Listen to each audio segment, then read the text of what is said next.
Hi there, and welcome to my series of classroom hints. Today's session is on the basic rules of double entry bookkeeping. This isn't part of the book that I've written, but I do teach bookkeeping and accounting, and a lot of people have trouble with the basic rules. Now, believe it or not, the Franciscan monk about 500 years ago published a book on mathematics. And in that book he had a whole chapter on double entry bookkeeping. Now we don't know whether he actually invented it, but it was the first time that double entry bookkeeping rules were actually published and made public, and they became very popular in the day. Now, Pacioli, a very clever man, he also wrote, I think, the first book on chess, and he was very good mates with Leonardo da Vinci. Leonardo da Vinci, of course, is considered one of the cleverest men that's ever lived, famous for, of course, the Mona Lisa, but he covered so many different disciplines. He invented the helicopter 500 years ago, etc., etc. His ice sketchings are just amazing. Around this time also was Michelangelo, who's famous for painting the Sistine Chapel. So it's incredible that all these amazing gentlemen lived at the same time and actually knew each other. But Pacioli worked as tuners. He's also a Franciscan monk, because back in those days not everyone knew how to read and write. It was normally the gentry or to do with the church or monastery where people learned how to read and write. There's a portrait of the great man himself. Now I don't know who painted it. I don't know if it was Leonardo da Vinci. I don't think so. Otherwise it would be a little bit more famous than what it is. But look, in the early days, Pacioli probably used single entry bookkeeping like everybody else.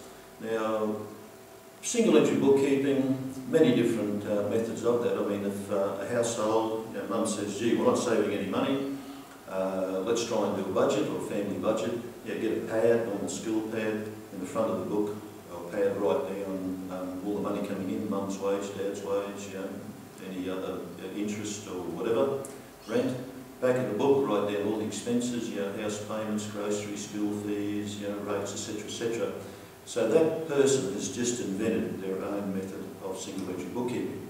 And there's millions of them around the world. Anyone who tries to do a budget or tries to invent their own little system of keeping check of the money coming in and out of the household or the business has just invented their own single entry bookkeeping. So this is where transactions are just written underneath each other on one page until that page is complete. Start another page and another and another. This would make it very hard to keep track of in the monastery. Very hard to keep track of how many sheep or goats or wine or grain or whatever they possess.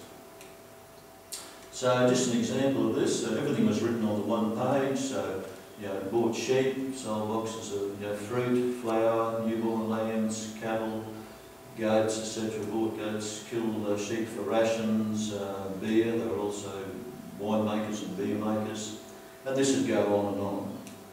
So we'd end up with page after page after page of all sorts of variety of produce and livestock, all written on one page and a second page, a third page, etc., etc., etc. Quite messy. So if the chief monk came in and said to Pacioli, how many sheep do we have in the monastery? Poor old Pacioli would probably throw his hands in the air, and because he knew the task in front of him. So if the chief monk did say, Pacioli, how many sheep do we have in the monastery? Poor old Pacioli would go through page upon page of his notes to find out how many we had in the first place, and how many were sold, how many were bought, how many were born and used for rations, etc. So just going back one slide. So back one slide, there we go, page after page after page of a variety of produce and livestock, and that's what made the task so difficult for Pacioli. That's why he'd throw his hands in the air when he was asked how many sheep or goats or whatever they had. So it's certainly a tedious task. So Pacioli got a bit smarter. He decided to have a separate page for each item. So he had a separate page for sheep, separate page for goats, separate page for flour or beer or grain or wine or whatever. So just looking at one example, say sheep only, so he'd have a separate page for sheep. Had 100 sheep to start with, bought 20, sold, so many, killed so many for rations, newborns, bought some more, sold some, etc., etc. This would certainly make it a little bit easier for him, but again, it would go page after page after page of just sheep, and again, page after page after page of goats or grain or flour, wine, whatever. So, a bit better, but still a little bit messy. Now, then Pacchioli showed a stroke of genius. Right? He put a line down the middle of the page, they divided the page down the middle, and made one side the positive side, and the other side the negative side. Now, just doing this simple little task of putting a line down the middle of the page, I think what the invention of the wheel, whenever that did occur, I don't think anyone knows, but the invention of the wheel has helped the Industrial Revolution. We probably wouldn't be where we are today in our modern society if it wasn't for the invention of the wheel, the car, the locomotive, even watches. So just about everything was based on all machinery and all modes of technology based on the invention of the wheel. Now, what Pacchioli has done here, dividing the page down the middle, inventing the double entry bookkeeping system, I mean, that's still used. It's 500 years old, original thought, and it's still used today. Your multinationals, your small businesses, family businesses, all use, whether they're handwritten or whether they're a software package, a computer software package, and there's many out there. It's all based on double entry bookkeeping. So it's held its originality in the test of time over 500 years. If it wouldn't have been for the invention of double entry bookkeeping, the single entry bookkeeping would not have accommodated your big businesses today, your multinationals, etc. So divide the page down the middle, plus side and a minus side. So had so many sheep worth so much, bought another 10 worth that much, 20 newborns, put a price on them. On the negative side, we sold so many, killed so many for rations, sold another 5. So on the positive side, the value adds up to 1,700, and on the negative side, the total adds up to 830. So the difference, 870. So that's a whole lot easier. So if the chief monk comes in and asks Pacchioli now how many sheep does a monastery own, it's a very simple matter of, even if there's several pages of this, it's a very simple matter of just adding up down the plus side, or the positive side, adding up the negative side, taking one from the other, and finding the difference.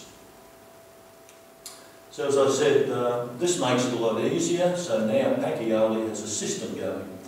So the chief monk again asks Pacchioli if sheep or goats, etc. in the monastery. All he has to do is take the negative side from the positive side, a whole lot easier than trying to go through page upon page and separate the ins and outs.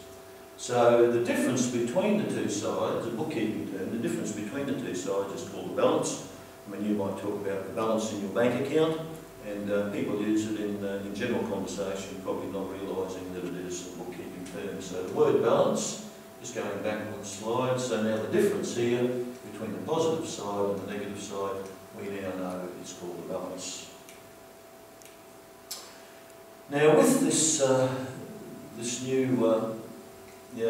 concept of dividing the page down the middle, Pacchioli goes on and identifies a number of different types of accounts within the business. He knows the monastery or business has assets, things that the business owns and uses to help earn money, help earn revenue, machinery, buildings, inventories of stock, money in the bank, other investments, etc. So assets, things that the business owns and keep and use them over and over again. Liabilities, opposite to assets, liabilities are people, like banks or wholesalers or suppliers who the business owes money to. Banks, suppliers, finance company, liabilities, opposite to assets. Things we own, people we owe money to.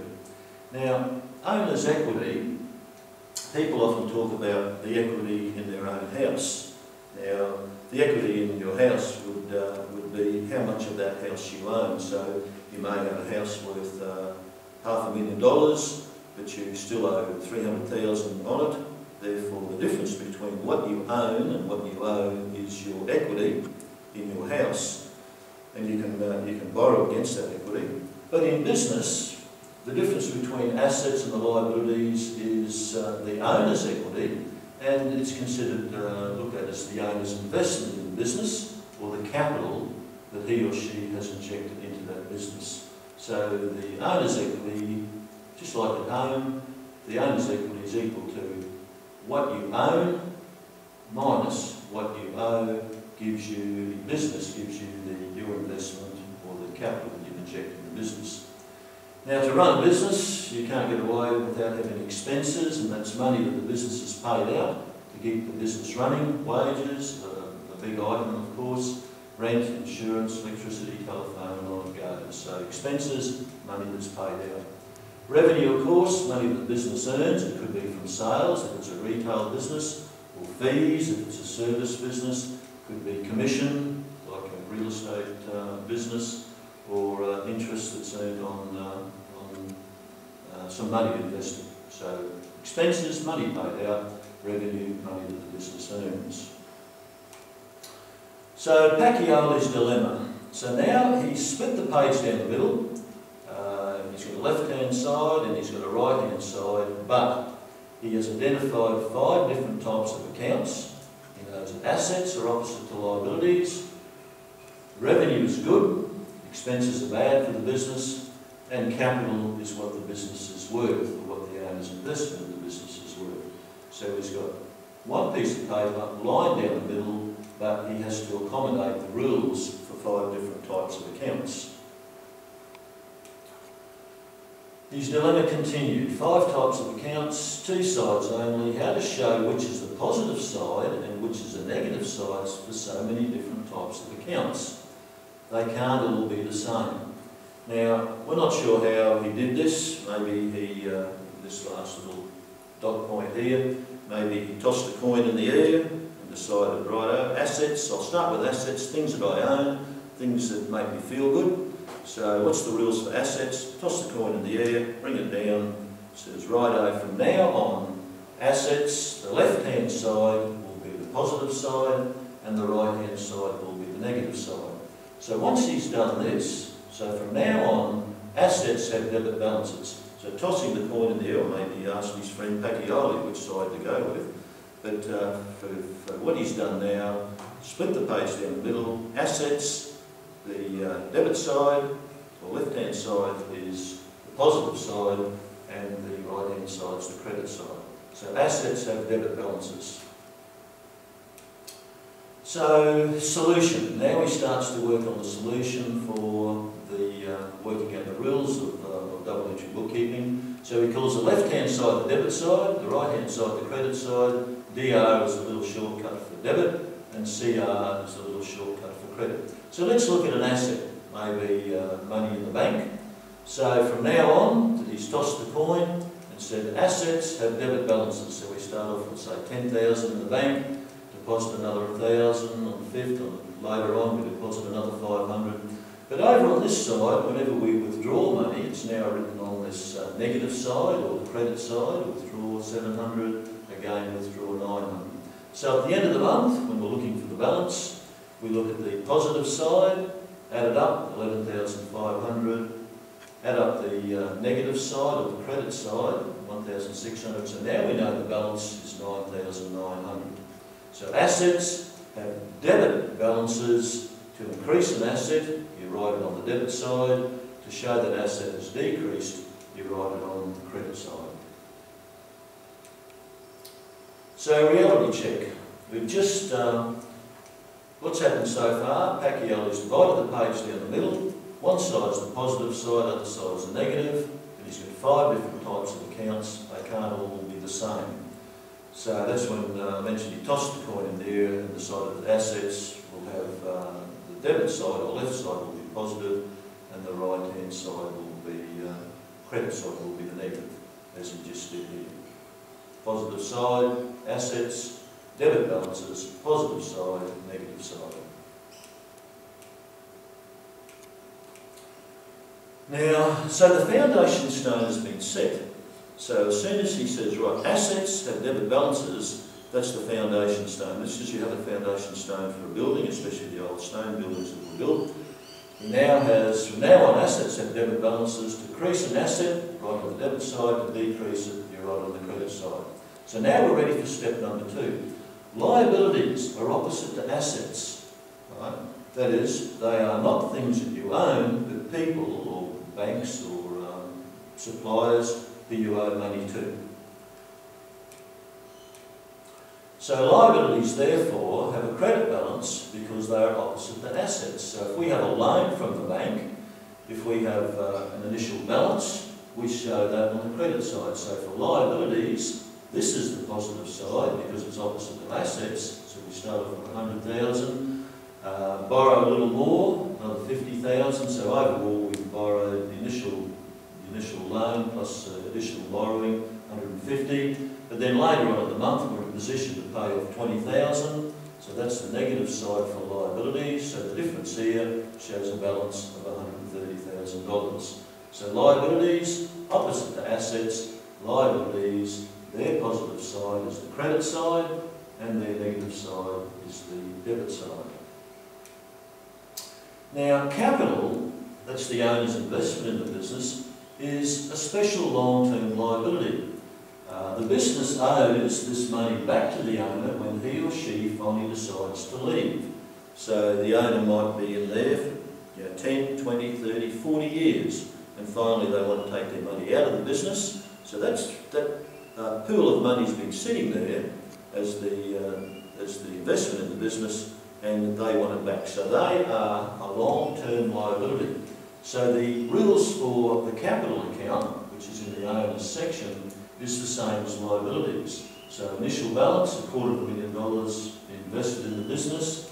Additional capital could be from profit, or it could be from the owner putting additional money into the business, $300,000. But let's say towards the end of the month he decides that the family, or he or she decides a family holiday is the thing to do and takes out some money. So that's the negative side. So for capital, long-term liability, the rules are the same. Credit side is the positive, and the debit side is the negative. Again, the difference showing the balance. So the owner started off with that as his or her investment in the business, finished the month with that, or the amount here, $290,000. Now, what to do with expenses and revenue? How do we decide whether expenses and revenue have a debit balance or whether they have a credit balance? Now, the secret is to work off the capital account. The capital account has a credit balance, which means that the owner has money invested in the business. Therefore, credit is good for the owner. Revenue is good for the owner. So just going back one slide, the capital account had a credit balance, so anything put on this side, like additional capital or a net profit, good for the owner. Drawings or a net loss put over here, bad for the owner. So credit is good for the owner, therefore, revenue is good for the owner, therefore revenue should have a credit balance as it increases the owner's investment in the business. So let's have a look at a revenue account. Revenue good for the owner, so it should have a credit balance the same as capital. So if we have a revenue account like sales or fees revenue or commission revenue or interest revenue, this is the positive side because that's the positive side or the good side of the capital account. Starting off, we already had $7,000 worth of sales so far this year, or when the business started. More cash sales, more credit sales. So sales just keep getting bigger and bigger and bigger and bigger here. Now, in the revenue account, we hardly use the negative side or the debit side. Maybe later on you'll know about closing accounts off. You'll use it there, but only if we make a mistake or the sales returns which you need to write anything on this negative side here or the debit side of a revenue account. So revenue accounts just keep getting, whether it's sales or fees revenue, as time goes by it just keeps getting bigger and bigger and bigger, and as additional amounts are added as you go through the month or the year. Expenses, that's money paid out, not good for the owner and have a negative effect on his or her investment.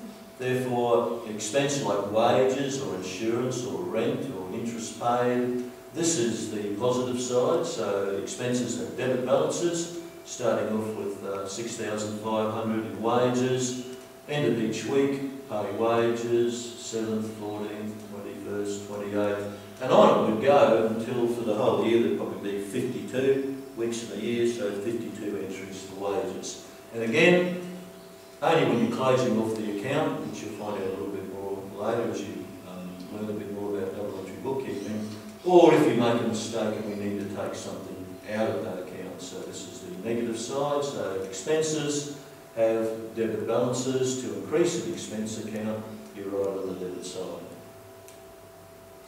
So just a summary of the basic rules. So owner's equity, the capital account, special type of liability. So the capital account has a credit balance. To increase it, you credit it. To decrease it, you debit it. Assets, things we own, the assets have a debit balance. So to increase an asset account, we'd write it on the debit side. To decrease it, credit side. Liabilities, people or businesses we owe money to, liabilities have a credit balance. Therefore, to increase the liability account, you put on the credit side. To decrease it, debit. Expenses, debit balance, again to increase the debit account, or sorry, to increase an expense account on the debit side, and to decrease it on the credit, even though it's not used all that often. Revenue, credit balance, to increase the revenue account, put it on the credit side, add it to the credit side. Now, important point to remember, when you first start learning about double entry bookkeeping, it's important to use T accounts. Now, T accounts are the ones that I've been using all the way through this particular upload. So use T accounts. They're the ones I've used here that have a line down the middle of the page and call one side the plus side, or the debit side, and one side the negative or credit side. Now, do not use 3-column accounts just yet. I never use them, even with advanced classes of accounting. But if you really want to use them, wait till you really understand double entry bookkeeping first. What are 3-column accounts? They're a very clever alternative to T accounts that I believe banks invented, so that non-bookkeeping people, if they get a statement from the bank and they get debit sides, credit sides, and they don't really understand what it all means, especially when it's from the bank's point of view, it's all the other way around. But they invented a very clever little system here that has 3 columns. There's an in column, there's an out column, and there's a running balance. And if you ever look at a statement that mum and dad or someone gets from a bank, it might look something like this. So example of a 3-column statement from a bank account. So if you're using 3-column in your books, you've got a bank account starting off with 10,600.